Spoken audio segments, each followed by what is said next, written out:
Hello peeps and welcome to mais uma Monday Funday aqui no Menina Viajei. Eleições nos Estados Unidos. Não é segredo pra ninguém que já fazem semanas que o Kangaroo tá queimando aqui na terra do tio Sam. Mas diferente do Brasil, não é com voto popular direto que se apaga esse fogo. Se é que ele se apaga. Então, para facilitar a vida de quem tá tentando entender o que é esse negócio de votar antes do dia das eleições, continuar contando o voto depois que o dia da eleição já passou, e o que é esse trem de colégio eleitoral e delegados e vários outros rolês alienígenas na política dos Estados Unidos, no vídeo de hoje vou compartilhar com você como é que funciona a eleição presidencial nos Estados Unidos. E eu digo presidencial porque outros cargos políticos são eleitos através do voto popular, ou seja, quem a maioria do povo escolhe, ganha. Mas para presidente, não é assim.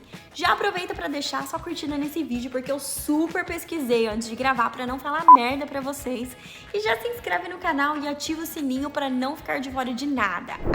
E muita gente não sabe, mas eu também ofereço um curso de inglês online gratuito. É isso mesmo, meu povo, de grátis. Lá no meu canal do Telegram. E para se inscrever é só você acessar t.me/meninaviajei. E depois de inscrito é só baixar as aulas na aba Files.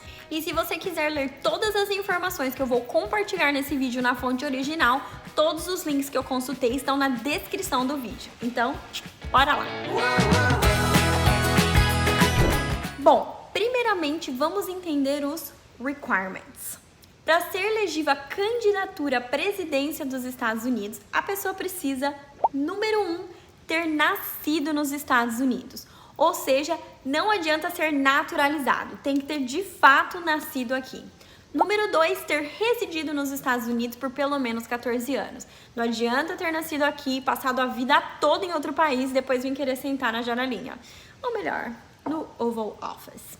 Número 3, ter no mínimo 35 anos de idade. Qualquer pessoa que satisfaça esses pré-requisitos pode se candidatar à presidência. E para votar, você precisa ser um cidadão americano maior de 18 anos, mas não precisa ter nascido aqui. Já residentes, também conhecido como Green Card Holders e pessoas com visto, não podem votar nos Estados Unidos. É considerado crime. Mas, por exemplo, embora eu não tenha nascido aqui, o dia que eu transicionar de residente para cidadã através do processo de naturalização, eu poderei votar, mas nunca poderei me candidatar a presidente. Agora vamos entender o process. O resumo do processo de eleição presidencial americana é, número 1, caucuses, primaries e conventions, que são pré-eleições para nomear os candidatos que representarão o partido nas general elections. Número 2, as general elections, que são as eleições que você acabou de ver na TV entre o Biden e o Trump e alguns outros candidatos que não estavam em evidência, em que os cidadãos americanos votam no candidato a presidente que eles preferem através de uma folha com várias alternativas. E note que nessa mesma folha chamada de ballot, além de votar para o presidente, as pessoas votam para juiz, delegado e vários outros cargos públicos. Yep, juiz aqui é escolhido pelo povo. O dia da eleição em si sempre ocorre na primeira terça-feira depois da primeira segunda-feira de novembro. Ou seja, se o mês começa numa terça, será na terça da próxima semana. Se começa em uma segunda, já é no dia seguinte. Outra coisa importante é entender que nesse dia da General Elections, as pessoas estão, na verdade, indo às urnas para escolher os electors, ou delegados, no estado deles que farão parte do Electoral College, ou colégio eleitoral, e não escolhendo o presidente. Continua assistindo aí que eu tenho uma sessão dedicada para explicar esse quesito no detalhe. Número 3, votação do colégio eleitoral, que escolhe o presidente oficialmente no mês de dezembro. Número 4, em 20 de janeiro ocorre o Inauguration Day, que é o dia da cerimônia de posse.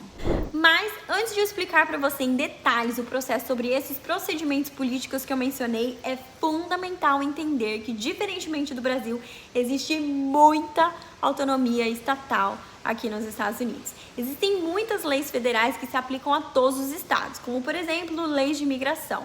Mas existem leis que cada estado tem a sua. Por exemplo, se você muda de estado dentro de 30 a 90 dias, dependendo do estado, você tem que solicitar uma nova driver's license, uma nova carteira de motorista. Ou seja, não existe CNH aqui. Eu posso dirigir com a minha carteira de motorista da Flórida em outros estados, mas se eu me mudo, eu preciso de uma carteira de motorista local, caso eu não queira tomar uma multa.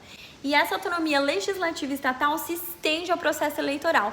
Por isso que alguns estados contam o voto mais rápido e outros mais devagar. E o processo de se registrar como eleitor também é diferente. Por exemplo, em alguns estados, os votos que chegam pelo correio só podem ser contados legalmente depois que os votos que foram depositados na urna no dia da eleição foram contados. E é por isso que a eleição acaba, mas votos continuam sendo contados. Eles não são votos ilegais, os eleitores votaram dentro do prazo, mas a apuração é posterior ao dia da eleição. E esse ano, com a pandemia, o número de pessoas que votaram pelo correio foi significantemente maior do que em outros anos. Por isso, esse ano a apuração está demorando mais do que de costume. Agora que você já está com a questão da autonomia na cabeça, vamos aos detalhes. Como eu disse, aqui nos Estados Unidos, os americanos votam através de um papel chamado ballot. Cada cidadão cast a ballot nas eleições, ou seja, eles têm que bubble in as alternativas de um formulário como esse aqui. Esse é o ponto das eleições que é chamado de General Elections, que corresponde à eleição presidencial que temos no Brasil, em que o povo vai às urnas. Mas antes que candidatos possam sequer ter os seus nomes no ballot da General Election, existe um processo de nomeação de candidato através de eleições primárias. O primeiro tipo de eleição primária se chama caucus. A caucus é uma eleição interna de cada partido para decidir quem serão os nomes dos membros que serão indicados para possivelmente concorrer na General Election. E depois da caucus vem as primaries, em que todas as pessoas afiliadas ao partido podem votar nos nominees dos partidos deles. Os partidos mais poderosos e famosos dos Estados Unidos são o Democrat Party, os democratas, que é o partido do Joe Biden, Barack Obama, Al Gore, Bill Clinton, que seria a esquerda. E o Republican Party, que é o partido do Trump, Bush, Ronald Reagan e Richard Nixon, que seria a direita. Mas também existem outros partidos como Reform, Libertarian, Socialist, Natural Law, Constitution e Green. Após as primaries, os partidos fazem conventions nas quais delegates vão dar a palavra final em quem será o candidato que vai representar o partido. Assim que o candidato é escolhido, ele ou ela anuncia quem será o seu vice. Depois disso, inicia-se o processo de campaign e rallies pelo país, assim como debates com candidatos de outros partidos. Daí que em novembro do ano eleitoral ocorre o dia oficial da eleição. Na fase da votação é que rola outras grandes diferenças com o nosso sistema do Brasil e uma delas é esse tal de early voting. Como eu expliquei, cada estado tem sua regra. Por exemplo, no Alabama, a votação antecipada por correio não existe. A única coisa que dá para fazer lá é a partir de 55 dias antes da eleição, você ir pessoalmente ao polling place e votar nos seus candidatos, casting your in-person absentee ballot. Já na Flórida, você pode votar pelo correio a partir de 10 dias antes das eleições, embora esse prazo possa variar de county para county. Tem essa também. Além da autonomia estatal, existe a autonomia de condado e municipal. Na Geórgia, a votação antecipada pelo correio começa na quarta segunda-feira antes das eleições, em Illinois a partir de 40 dias antes das eleições e por aí vai. Esse processo diminui as filas no dia da eleição, agregando conveniência à vida do eleitor. Mas existem algumas polêmicas em torno de votar antecipadamente e via correio como fraude. Por exemplo, votar no lugar de uma pessoa morta. E também ballots que são invalidados porque a assinatura do eleitor não bate com a assinatura que ele ou ela usou para se registrar como voter. Ou seja, não houve fraude, mas o voto da pessoa não conta se os apuradores de assinatura acharem que a assinatura não bate. Esses votos que são dados antes do dia da eleição e no dia da eleição são os popular votes, os votos populares, que no caso do Brasil já seriam suficientes para escolher o novo presidente. Entretanto, por aqui, quem escolhe oficialmente os presidentes são os electors, ou delegados, como via a mídia brasileira traduzindo. E é por isso que se diz que os presidentes dos Estados Unidos são escolhidos por electoral votes, ou colégio eleitoral. E funciona assim. No ano da eleição, cada partido escolhe pessoas que vão fazer parte do Electoral College do partido deles. São 538 electors ao todo no país e para ser presidente, um candidato precisa receber no mínimo 270 votos desses electors ou delegados. O número de electors por estado é baseado no número de senators, 2 por estado, e no número de congressmen or Congresswomen in the House of Representatives, que são os deputados. Na Flórida, esse número é 27, ou seja, 27 deputados mais 2 senadores equivalem a 29 delegados alocados para a Flórida. Em outras palavras, a Flórida vale 29 votos do total de 538 electoral votes. Já Iowa tem 6, Pensilvânia 20, Califórnia 55 e por aí vai.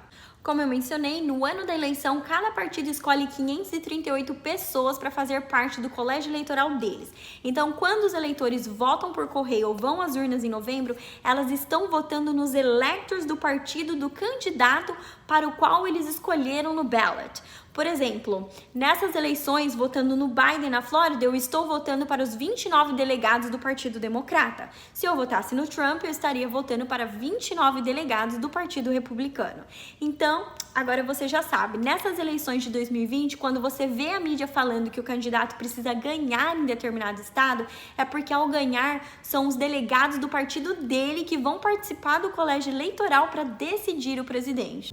Uai, Laís, mas se na General Election o candidato já ganhou a maioria dos electoral votes, não é óbvio que os delegados vão votar nele automaticamente e ele ganhou as eleições?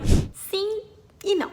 99% do tempo, electors votam para o partido que eles são afiliados e, por isso, eleger electors do partido do seu presidente de preferência é essencial para ganhar uma eleição. Mas os delegados não são obrigados a votar para um membro do partido deles automaticamente. Há 32 estados que fazem essa exigência através de leis que impedem electors de votarem para um membro de outro partido. Mas na história das eleições já houve 19 electors que votaram para o partido adversário, sendo que desses 19, 10 fizeram isso nas eleições de 2016, em que electors democratas que deveriam ter votado para Hillary votaram para o Trump. Entretanto, em 100 anos de eleição nos Estados Unidos, nenhum faithless elector, que é como esses delegados vira-casaca são chamados, foi capaz de mudar o resultado das eleições presidenciais. De qualquer forma, esse é um dos motivos que hoje muitos americanos questionam o uso do Electoral College e defendem a eleição presidencial através do voto popular. Outra questão é que dos 50 estados americanos, 48 dão os seus electoral votes para o candidato que ganhou a maior parte dos votos populares no estado, com exceção de Nebraska e Maine, que dividem os seus electoral votes proporcionalmente entre os candidatos, baseando-se na porcentagem de votos populares que eles receberam no estado. Ah, e mais uma coisa importante, swing states. Se você ler sobre eleições americanas, você vai ouvir esse termo. Muitos estados têm tradição de votar em determinado partido. Por exemplo, o Texas é tradicionalmente republicano. Nesse caso, ele é chamado de Red State. Já a Califórnia é tradicionalmente democrata, então é chamada de Blue State. Mas existem estados que não têm preferência partidária e cada eleição tem um resultado diferente. Como, por exemplo, o estado da Flórida, que votou para o Bill Clinton, democrata, em 96, e daí para o Bush, republicano, em 2000 e 2004, para o Obama, que é democrata, em 2008 e 2012, e para o Trump, que é republicano, em 2016 e 2020. Por isso que a Flórida é um swing state ou purple state. E por causa dessa falta de preferência partidária é que os swing states eles são cruciais no processo de eleição americana, porque em cada eleição não dá para saber em que candidato eles vão votar. E é por isso também que todo candidato à presidência em cada eleição foca muito mais a energia deles nesses estados que não têm uma preferência partidária. That's it for today, peeps. Se tiver alguma coisa que ainda não ficou clara para você sobre o processo de eleição presidencial nos Estados Unidos, me pergunta aí nos comentários. E compartilhe com todo mundo que tem essa curiosidade sobre o processo eleitoral para presidente aqui nos Estados Unidos. Um beijo no coração e Happy Monday Fun!